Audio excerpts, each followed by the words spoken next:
You ever have jet lag? It's the worst, actually. Yes. When was the last time you had jet lag? Really bad jet lag. The last time I had it, this was years ago. So, Indonesia. Indonesia? Yeah, you just came back from Indonesia. Yeah, where did you go in Indonesia? What were you doing there? I was in Jakarta for a mission trip. Were you really? Yeah, How many years ago was this? Cool. This was maybe 10 years ago. You're in Puyallup? Yes. Stop! I didn't know you went to Indonesia. Did you go with Alex Evans? Alex Evans was there. That makes sense. That makes sense to me. Yeah. When was the last time you had jet lag? Similar story. I went to Nepal. Nepal. Wow. For a mission trip. Wow. Yeah, you did.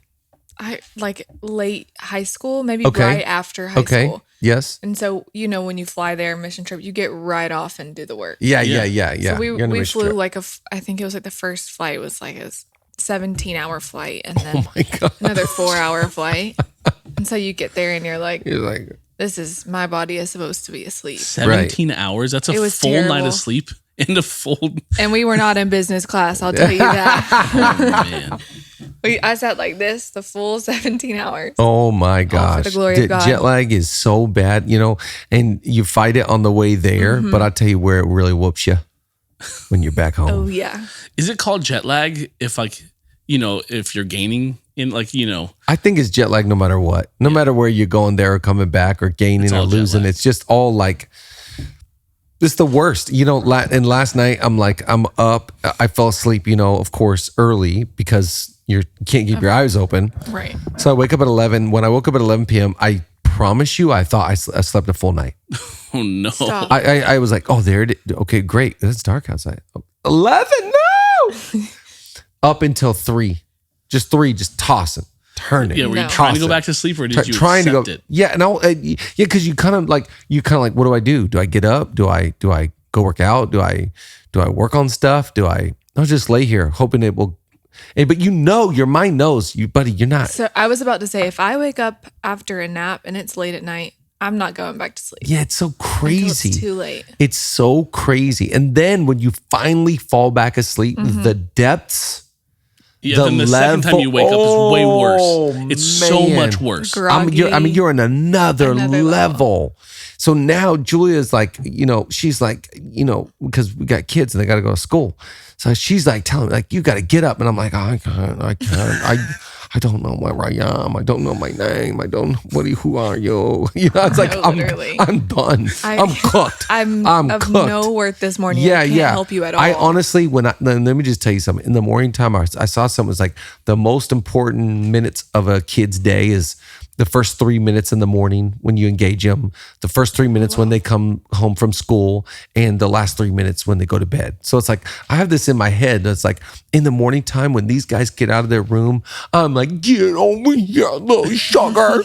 Get over here, you sleep champion of God. I just like, I lay it on thick. You come here right now. I just like, I love them. Gosh, okay? my dad used to do that to me in the morning and I'd be like, Yeah. That's what they do. They get off me, Dad. Dad, stop, Dad. Come here, dragon breath. Just like, This morning I walked out into the living room. I didn't say one word. Yep. Are you okay, Dad? I didn't look at anybody. I didn't say anything. I poured my coffee. I put the cream in there. Mm-hmm. I sipped. I stared. Is that the best cup of coffee you've ever had, though? No. I did. I hated it. I hated it every second. Yeah, nothing. Jet lag is undefeated. Yeah, it is. I just started sleep tracking. Oh, yeah, that's a problem. It's really disappointing. Yeah, that's a problem. It's discouraging. I think if I was tracking my sleep, it'd be like, you get plenty of sleep. And I would be like, I didn't need to know that. 115% recovered. I still feel tired. That's so funny. I just don't want to know. This is Julia's whole thing. It's like, single people get to sleep. No, I do. And I take advantage of it every day. Smart. It's not always going to be like that. It's not always going to be like that. Yeah. I remember sleep. It was so fun. Ugh, I love sleep. We used to sleep, man. Like 12 hours. Remember, like in college, you sleep like 12 hours. Yeah, you'd wake up and you'd go to bed and it's dark, and you wake up and it's dark. Yeah, I remember my freshman year of college during Christmas break. I would go to bed every morning. I made a pact with my buddies that we're going to go to bed at 3 a.m. the whole Christmas break. Yep. And those days you have like 4 weeks. Yeah. So we're gonna this Christmas break, 3 a.m. every night. So I would go to bed at 3 a.m. And then when my brother and sister got home from high school, they'd wake me up at 3 p.m. Stop. That's not Guys, real. This is not a life. This is not. And then you have to go back to school. Did you ever think? Did you ever think that kid who I was 18? Did you ever think that kid would become a podcaster? No. No, but you have an early morning routine. Yeah, I love to get up in the morning. I love to be in the morning. I love the morning. Yeah, but just like, well, we assumed responsibility. Yeah. But like, man, sleeping was fun. Those were great days. Yeah. We'll talk about it next episode. Let's go.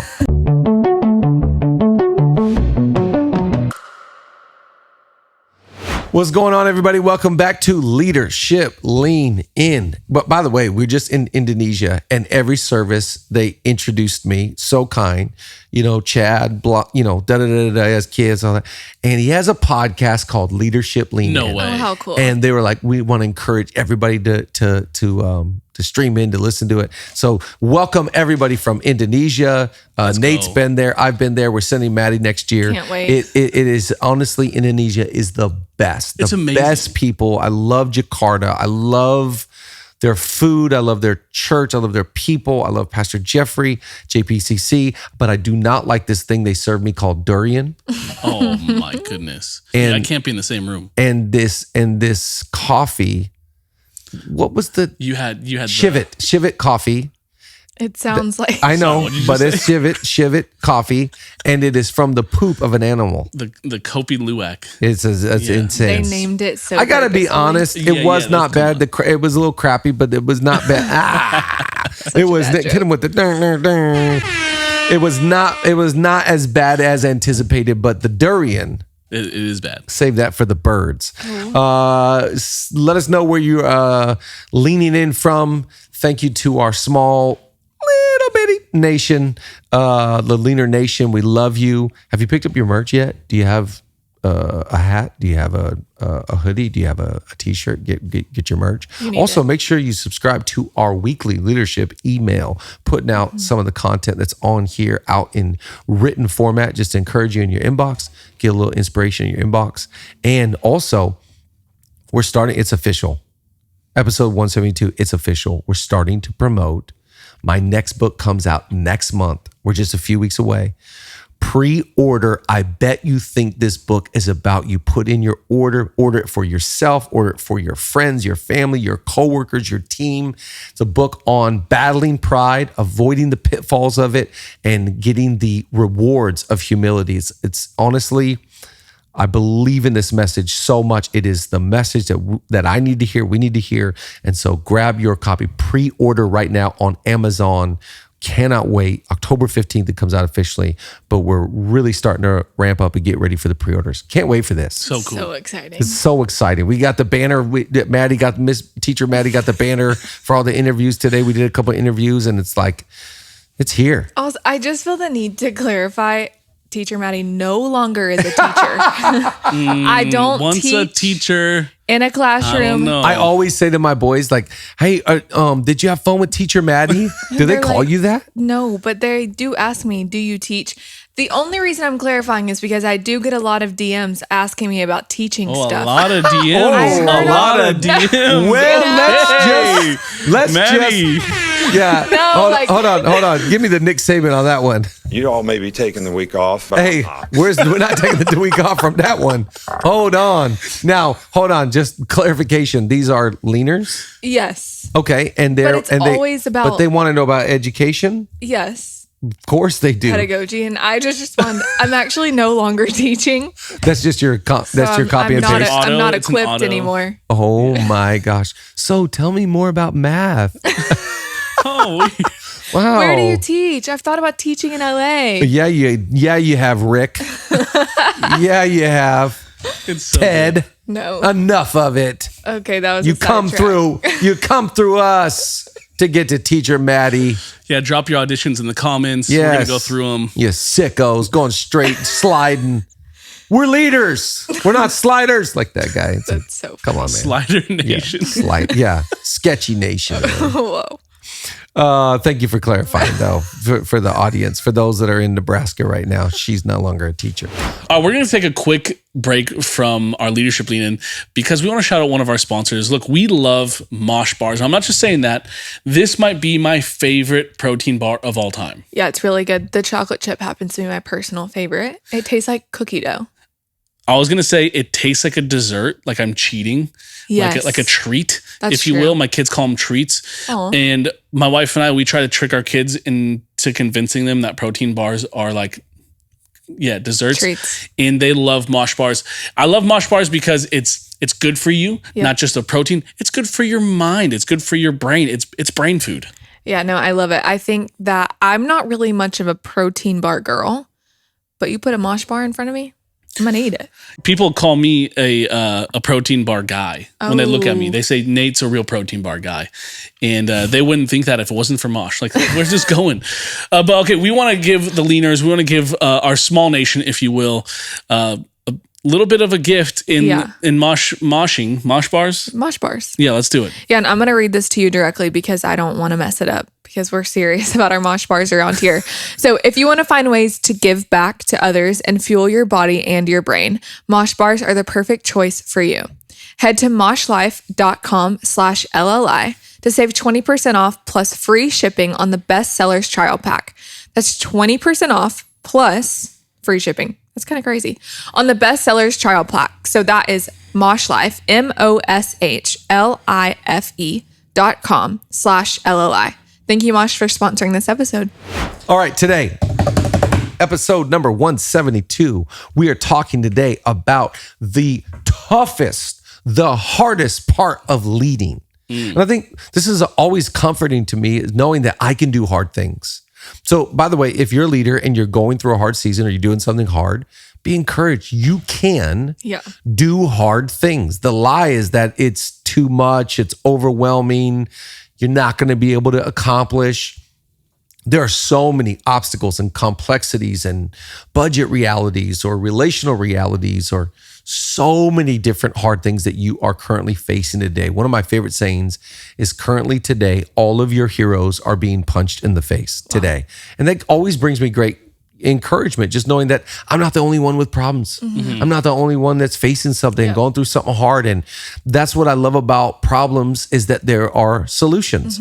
I am a problem solver. Every day I wake up and I solve problems. When I wake up, I think, what problems are going to be presented today? I don't avoid them. I don't hide from them. And I just want to remind you, it's always the right time to do the right thing. It's always the right time to have that convo. It's always, only a fool waits for perfect conditions. You got to go into attack mode and you stop avoiding it. Just go after it. But I want to talk today about the hardest part, because there are realities, situations, budget restrictions, all those things. But what is the hardest part about leading? The first one, number one today, is the hardest part about leading is you. You're the hardest part about leading. Yeah. And I'm the hardest part about it. The hardest part of leading is leading yourself. And it's easy to tell others what to do. It's hard to apply it ourselves. And the thing about leading, that what I've learned the most, is that I am the lid. I am simultaneously the blessing and the burden. I am simultaneously the problem and the solution. And the hardest part about leading is getting me to get my act together, get my attitude right, get my priorities straight, get my budget wrestled, get my not fit self into the gym. It's the hardest part. And I want to just encourage you today that they are not the problem. You are the problem. Wow. You're the lid. And the reason why there's a requirement or mandate on us to grow, to evolve, to develop, to change, to walk into a new iteration of yourself is because you know you can't stay there. Because what got you here is not going to get you there. There is a demand. When I use the word demand, it's like you are required to grow.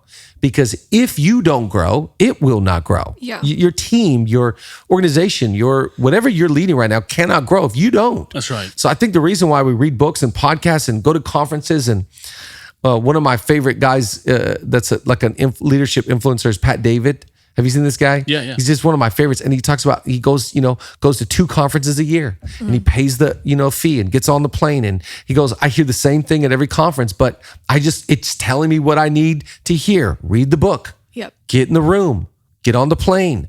There's a demand to get better. And so I think sometimes when we're leading, we want to believe that the problem is the problem.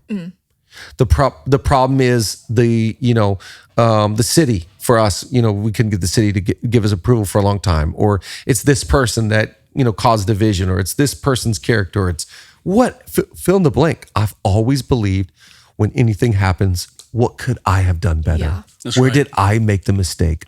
What did I do wrong there? Yeah. How did I mishandle it? Playing the blame game just gets you nowhere. I'd rather assume the responsibility. And leadership to me is I take none of the credit, but I take all of the blame. 100%. Because why? Because it's the hardest part of leading. The hardest part of leading is leading yourself. That's right. Yeah, I love that phrase that Jocko Willink came up with, extreme ownership. In extreme ownership of your life. I read this book called Willpower, and it talked about how the weakest thing in the universe is your willpower. And essentially, your systems are what lead you. You don't lead you. That's it. And so I'm really bad at leading myself, but if I can create habits and systems There you go. that just become automatic, then I can lead myself into the place I want to go. But if it requires me to make the moment, I have to become a leader right now. I think all of us are, we'll never do that, or we'll start the diet on Monday or whatever it is. Yeah. And Monday just keeps on showing up. Yeah. And I think like with extreme ownership or with understanding, having self-reflection, self-discipline, and understanding that I am my own problem comes the need for someone who can call you out or who you can have conversations with. I think a lot of leaders, we're communicators by nature. And so we process through communication. Yes. Who is in your corner that you can trust? Who is in your corner that can call you out? Who is in your corner that you can say, hey, these are the things I'm dealing with. I know that this is an area for me to grow, or I know that through this, I'm going to find growth. Yep. But to do that, I've got to talk it out with you. That's it. Yeah. And I think, just acknowledging, I think that there's so much pressure on us. There's so much, it could be insecurity, wondering. You got to get all that stuff out of you. You got to talk to somebody and process that. I love that point. I think that what's so great about leading is just the understanding that, it's on me. Yep. Yeah. It's on me. And I'm not trying to play the hero or the victim. What's so funny to me, by the way, is have you ever seen the leader that simultaneously wants to play hero and victim at the same time? It's so fascinating to watch. A dichotomy. You are a hero and you're a victim in the same sentence, in the same paragraph. Yep. Hero, victim. The most hilarious human in the world to me is the hero, victim. Yeah. That is hilarious. But what I enjoy genuinely is assuming the responsibility of going, if it's not going well, what have I done wrong? Yeah. Because I know that the hardest part of leading is not them, it's me. So what did I do? How can I take responsibility? And that to me is humility. It's walking in extreme ownership. And it's saying that I think I can solve the communication issue or the system issue. In what we're really talking about is just cracking your own code, getting good at being you, being the best version, the healthiest version. It's so funny. The older that you get and the more you lead, the more you realize, man, all that I really care about is being healthy. That's right. Because the healthier I am, the better I have a shot at leading well.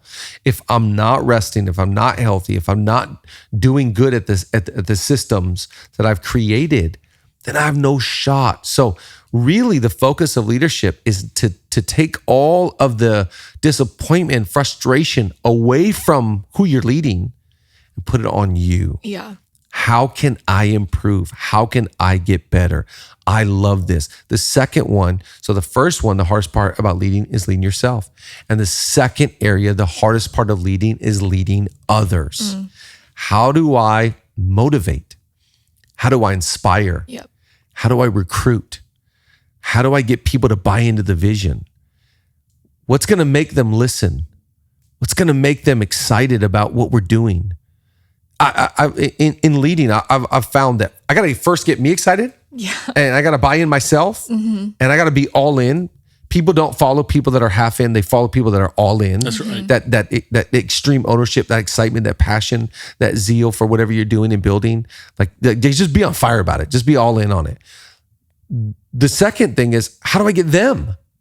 That is so exciting. It's difficult, but you find ways, not to so much incentivize, but I like to look at it as motivating. Yeah. How do I get people to be motivated about, in our context, connect groups, making a move to a new location, buying a book, accomplishing a task? What is it about somebody that is a great leader that you're like, I would run through a brick wall for them. I would do anything for them. What was that? What triggered inside of you? Yeah. What they were talking about and the way they framed that. Was it volume? Was it language? Was it character? What did they say that unlocked for you the ability to, I will follow? Because that's the hardest part, is you wrestled enough to where you can go out with authority and you can go, no, come on, I'm taking us somewhere. I don't know the exact steps that we're going to take, but I know where we're going. Yeah. And we're going to figure it out along the way. And people going like, I'm all in. I trust you. I believe in you. I think you're competent enough. I think that you've got good character. I think that you've got a capacity that can hold this. I love the charisma that you carry. I love I think I want to add my chemistry to yours. To me, this is the succession of leadership. Yeah. I learn how to lead me. And if I get good at that, I'll have the authority on how to lead you. Does that make sense? It does. You were talking to us yesterday as a staff about those C's, the, character, chemistry, all of the things. And when we were sitting in the circle, I just kept thinking of people in my life who have all of those things. Wow. And being like, the most interesting part of this thought is that those are all people that I would trust with my life. Yeah, there you go. And that I confide in consistently. Doesn't matter if they live with me. Doesn't matter if they are in Georgia, 3,000 miles away from me. Yep. Doesn't matter if they have kids. If they're those people are just drawn to them. That's right. Because they prioritize those things. That's right. Having great character. Yeah. Being compassionate. Being charismatic. Yes. People easily are drawn. Like a Gigi. We always talk about Gigi, but people are just drawn to her. Yep. She can build a team because people just want to be around her. That's right. We trust her. Shout out to Gigi. Shout out to San Antonio. Shout out. We love you. Yeah. But all that to say, as a leader, for people to want to follow you, you have to have those things. That's right. That's right.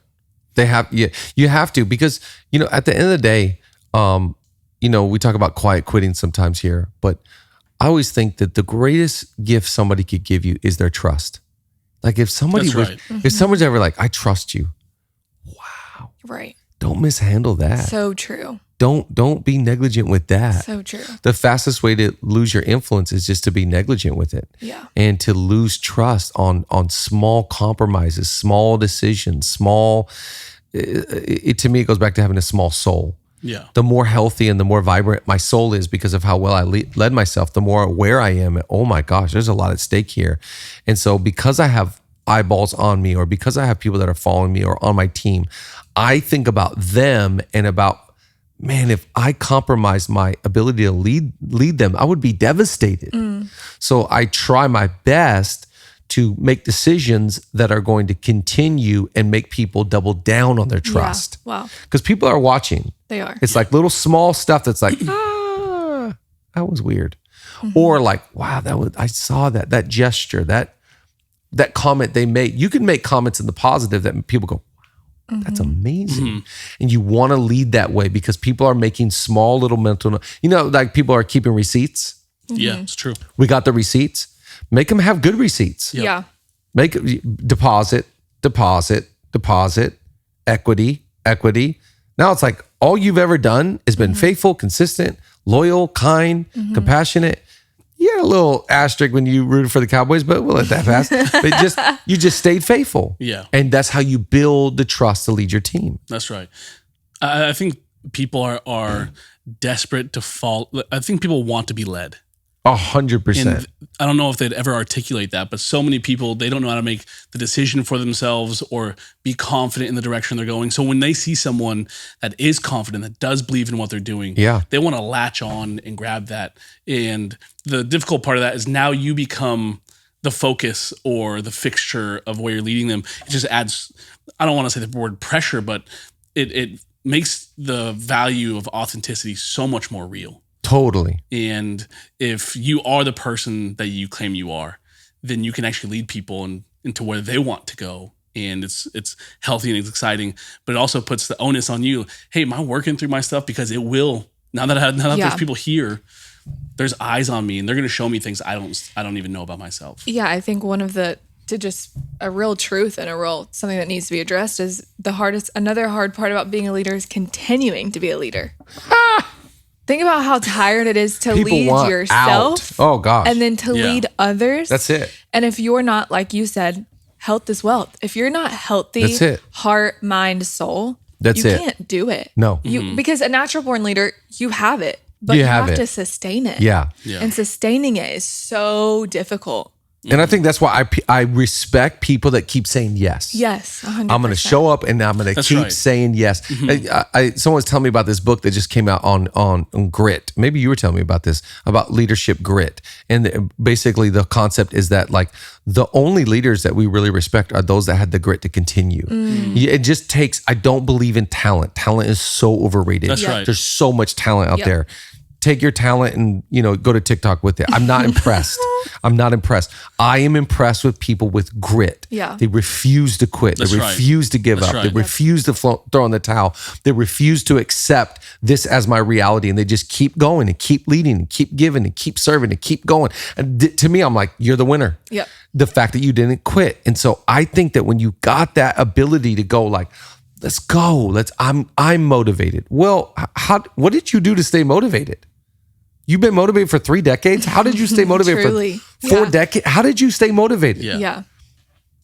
There had to have been a cocktail of right decisions, systems, you use that word, that set you up for that long. So you knew ebb and flow of rhythm and rest. Yep. You knew ebb and flow of fitness and health.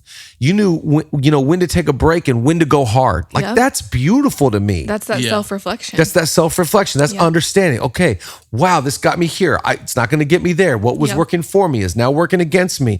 Like to evolve and to change and to mature and to grow. That is fascinating to me. Yeah, the hardest part of that leadership is me, learning how to lead me. Yep. And then a team that's been with you for 5, 10, 15, 20 years. How do you keep them motivated? Yeah. How do you keep them happy? How do you keep them well-fed and well-dressed and loving each other and conflict resolution? That's hard. It is. This is the hard part. Yeah. And the third one, it goes from me. This is so hard to lead me. Good night. A half Mexican that is confused about a lot. Leading others, teacher Madi. I don't even a coffee guru guy. That's a lot Civic to do. Coffee over here. Shivit Coffee. And then number 3, leading your future. Wow, yeah. You make the bed you lie in. Yeah. So your future, one of the things I love about Psalms is one of my favorite Psalms is teach us to number our days that we may gain a heart of wisdom. So how do you build your future? How do you build your legacy? How do you have foresight? How do you have insight into where God is taking you and what you need to do and take risks? We made some risks this last year, and some of them turned out to be amazing and some of them didn't. But I calculated it, and we calculated as a team, and we had about 9 meetings, and you make decisions, and we're trying to forecast, and sometimes it works out exactly the way you want, and sometimes it doesn't. But to the best of your ability, you've got to lean into your future. We talked about this a while ago. If you don't lean into your future, the future always wins. Yep. And so it's very hard to go okay, the way I'm spending money, where's that going to take me? Who I'm spending time with, where's that going to take me? The disciplines and systems I got in my life right now, where's it going to take me? My physical health, let's fast forward in 6 to 9 months, what am I going to look like? You've got to, we started a podcast and we stumbled into this, but about 2 years ago, we started going hey, we're going to get serious about this. We're going to go every week. And where did it take us? To a place we're now a small nation. This is exciting. But you gotta build your future. And so I kind of wrestle with this a little bit from a theological standpoint of like, I love James. James is like, you who say tomorrow you're going to go do this and that. Come on, man. You don't even know tomorrow. So there's that side. It's like, I don't know what the future holds, but it's also going like, to the best of my ability, I'm going to make plans that I think God is leading me into, and I'm going to lean into my future. Julie and I were just on this trip, just looking, at our savings. I'll just speak personally. And about 3-4 years ago, we were in the place where we had recovered from launching the church. We recovered from, an investment into a home. And we're starting to save for the kids' college, starting to make some investments. And just looking at going like, we didn't even think about it. It's like every time we get a paycheck, it goes away. Yeah. So I don't even touch it. Yep. And it's like, wow, look where we are today compared to where we were a few years ago. We made that decision years ago and just kind of ran with it. I think that you've got to make decisions about your future going like, I know the person I want to become. I know the leader I want to become. I know what I'm trying to build in this organization. I know so let's build. And leaning into your future, to me, if there's a hiccup, there's a problem, there's an issue, we can deal with it. But I'm not changing my course unless there's like something where God's like, we're changing your course. Right. I'm going to lean into my future, and I'm going to try and make this path as bright as possible. This house, these children, this community, I'm going to invest everything I got into what God has called me to do. And I'm believing in 5, 10, 15, 20 years, I'll look back and go, thank God we went down that path. Yeah. Because look at the effectiveness, the fruitfulness, the impact of where we went. Yeah, it's such a paradox. If you want to invest in your future, you can't live there mentally. Like, no, it's just a path. You have a plan, a trajectory, but like the greatest way to invest in your future is to be fully present where you are now. Today. Making good decisions. Yeah. Not great. trying to get what's ahead, but waking up one day, realizing, looking at your thing going like, hey, 2 years ago we made a decision and now look where we are. That's it. I think the temptation is like always going like, I want that now. Yeah, no. Worrying about it or I'm stressing about it. Yeah, little by little. I like that. Just build your future little by little, day by day. Yeah, you often say like, if you don't have vision or you don't have dreams, you're in a dangerous place. Yeah. Because it's leading you. Yeah. And I think about that often. Sometimes I'll get like in a stagnant season and I'm like, what have I been dreaming about recently? Wow. And what am I doing to like attain those dreams one day? Because that is a part of planning for your future is what do I actually want? That's right. And what do I need? Yeah. Can I just, sorry. That's okay. I was going to say like the boys, like saving for your boys' college fund. Yeah. It's not something you're like, oh, I want to spend this much money on school, but that's something that we need is if this is something they want in the future. That's right. We want to provide this for them. That's exactly right. Sorry, go ahead. No. That's totally my fault. I was going to say, I think you said something that I think is really important for leaders. This is the plan you have unless some way God, surprises you. Yeah. I don't think that people, I see a lot of young leaders not waiting for God to surprise them. That's right. They go, I'm bored here. Yeah. What's next? That's it. Like, I want to live a life that I'm surprised I have to change it up. That's right. Like all of a sudden, God gives me a word. Oh, we got to go this way. Oh, wow. I thought I was here for the rest of my life. Yep. I want to live like that. Yep. Yeah. Boredom will strike in. Frustration will strike in. Arrival, entitlement. Julia did a great job a couple weeks ago. She's in that text, 2 Samuel chapter 11. In the springtime when kings go off to war, David stayed back. He already did it all. He already accomplished it all. Was he leaning into the future and excited about his future? He already won. Yeah. He's walking around. He's in a place he shouldn't be. And it's just a slippery slope. So I think, I'm sure you've been winning for so long, leader. Come on, you're amazing. You are amazing. What? You are amazing. Look how far you've come. But to believe that the best is behind you is crazy. Yeah. How do you stay hungry? How do you stay committed to your future? I listened to a podcast recently from the owner of Home Depot, and he said when we started at Home Depot, we woke up every morning like we were late. We woke up every morning like we're already running late. that hunger will take you so far. Yeah, wow. It's the hardest part of leading. The hardest part of leading is leading myself and then learning how to lead others and then attacking the future of going like, you think that what I did is great. I'm going to make my next thing my best thing. Mm-hmm. And living with that mindset that the best is in front of me, that what I'm about to carve out, this next song, this next book, this next podcast, this next message I'm going to preach, this next season, you thought I was, whoo, that will fire you up. Uh-huh. Yep. That will keep you, and you use the word vision. The Bible says where there is no vision, people cast off restraint. Yeah. So what would restrain me from just sleeping in till 3 p.m.? What would restrain me from spending that money? What would restrain me from any morality or any gossip or whatever? Fill in the blank. What confines me is I'm arrested by vision. Yeah, that's great. This is the hardest part of leadership, is I can't grab your vision and I can't steal your dream. Yeah. I've got my own. And so if I lead myself well, I think I'll have the authority to go follow me as I follow Christ. Come on, let's go. And this is the future that I see. I don't have all the answers. I don't have all the plans, but this is a path that we're on. And unless I hear, something that's clear, that's been checked by counsel, that we're supposed to do something different, I think we're going to go here. Yeah. And so we're going to save for your college, and we're going to save for retirement, and we're going to invest, and we're going to, buy buildings, and we're going to, because this is the path. And I think if you can commit to that 5, 10, 15, 20, 30 years from now, legacy, fruitfulness. Yep. Mm-hmm. I love in the NFL when it, show on a Sunday, NFL started this last week. Very hard to watch from Jakarta, by the way. But, they show a coaching tree. And they say from Bill Belichick came, and it shows. Wow. Wow. And now you got 7 guys that are head coaches. Wow. Or Nick Saban. Look at all the guys that are, head coaches now. And I wonder what your life will look like. Yeah. The tree of fruit and life that came from you. It will not happen if you don't lead yourself well. Mm. You can lead others well, and you can have a future that you dreamt of if you will say yes to the hard stuff today.